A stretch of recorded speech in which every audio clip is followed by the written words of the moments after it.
Firstly, as a nation, we take pride in our military history, particularly the reasons which gave India a recognition throughout the world. Indian soldiers, Indian Army, has fought in Second World War, First World War, including the Battle of Haifa, when the Israel was born, where things are going on. And every regiment, may it be Maratha regiment, may it be Jat regiment, Gurkha regiment, all they belong to infantry. Infantry means in front. That is the point. So therefore, to celebrate this particular event is conducted every year, okay, in all the stations, where the retired veterans, they come, the serving young generation come, and it becomes a role model for the young generation to come. Like in our family we say, your grandfather used to be like this, you also be like that. So therefore, this becomes a role model for the young generation who are joining the army or the armed forces. Secondly, this also becomes a motivational factor for those young sepoys or the NCOs or the other ranks who have recently joined the army. They know that this is our regiment. I belong to this family. So I should not do something wrong where my family will be deformed. So this is the second. Fourthly, is that for the coming generation, these events becomes a stepping stone. And then the generation start following their ancestors who fought the war. For example, in Second World War, from Maratha regiment, which is the infantry battalion, we got two Victoria Cross, Namdev Jadhav and Vasant Gadge, they are people. Today also, we tell our young generation, I belong to the same regiment, that look, be like them. Be like them. So these factors, they help us a lot to motivate the young generation, also to remember our own old heroes, and thirdly, create an environment of unity. And that is why we celebrate the things. I beg to differ with President Biden.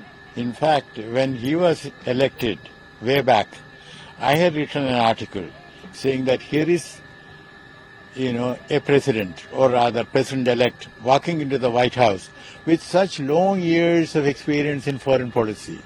You remember he was a senator since 73 or 74, vice president for 8 years, chair of the Senate Foreign Relations Committee. So I had argued that he is the best qualified American president as far as foreign affairs goes. But I'm sorry to say, my high expectations have not been fulfilled, and he could have carried out his foreign policy in a much, much better way. Now, this explanation which he has given, it doesn't carry water. It doesn't hold. Because, first of all, I don't think Hamas has any time to follow G20. Okay? You know the situation. And then don't forget, they would have planned it for a long, long time. And for him to say that this was, well, I'm sorry, he is not getting it right. He should understand that Hamas, I don't approve of what Hamas did. It is terrorism, catching hold of innocent people, killing them, or, that is, you know what I mean. It is terrorism. But the question is, if you say that they are terrorists and therefore they did it, that's not good enough.